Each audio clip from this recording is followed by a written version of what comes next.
New reports say that 3 Israelis have been killed and 1 wounded in a stabbing attack in the West Bank.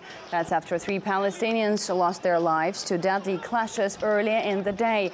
Protests broke out after Israeli authorities installed security cameras and metal detectors at the Al-Aqsa Mosque following a deadly shooting there last week.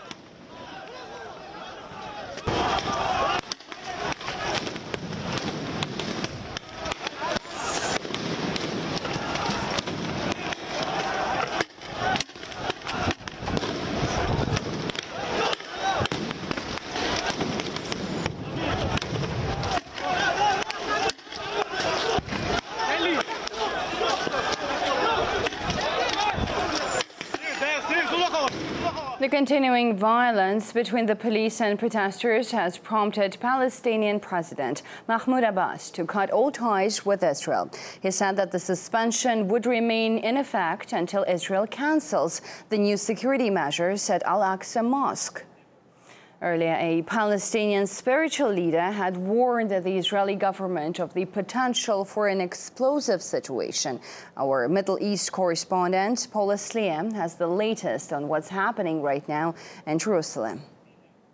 It comes as a week of protests over the Israeli increased security measures around Al-Aqsa are taking place. If you remember last Friday, there were 2 Israeli security officers who were killed, and Israel responded by closing off many of the entrances to Al-Aqsa. Today, they stopped men until the age of 50 from entering to pray. They also stopped buses that were making their way from across Israel with Israeli Arabs who were hoping to go to Al-Aqsa and show their defiance. Now, it wasn't just a day of prayer today, Friday. It was also the main day of rage. It was called for by the spiritual leader of the Al-Aqsa Mosque, and he said that it should be a day of hate and protest, that people should abandon their regular mosques and come and pray at the Al-Aqsa Mosque, but not actually go into the mosques. Instead, stand outside where the metal detectors that Israel has put into place in the last few days to try and beef up security are now present.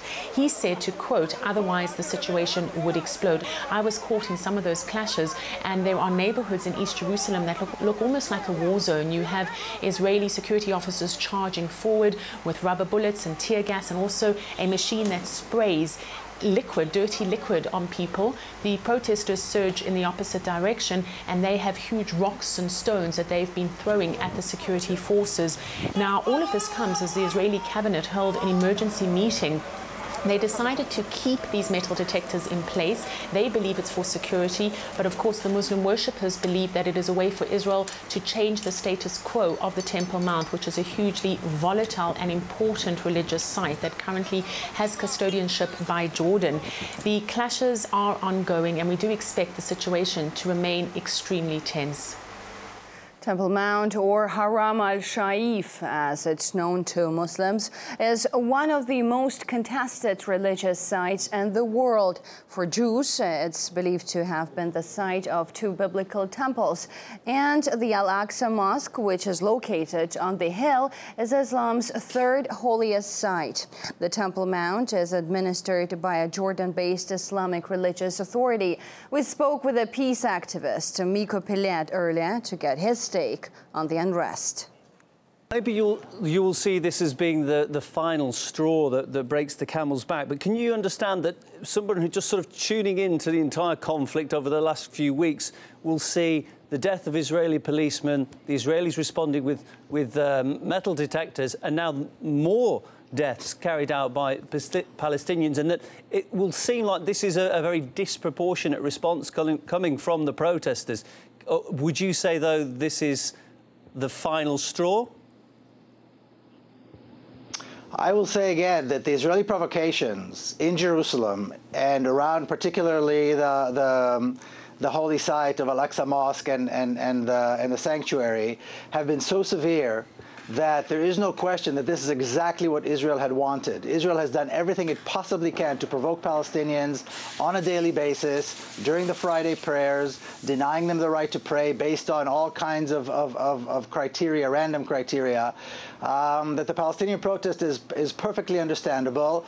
You know, it's obviously sad when people get killed and when people die, but with such provocation and such brute force that Israel is using against the Palestinians, and again, like I said, an hour's drive from Jerusalem, 2 million Palestinians are dying of thirst and heat because Israel is denying them electricity and water. If we take all this into consideration, I think it's obvious that Israel wanted this, wanted to see this chaos. Israel wants this confrontation, and I think this is a bridge too far. I think we're about to see some very, very serious developments that may be irreversible.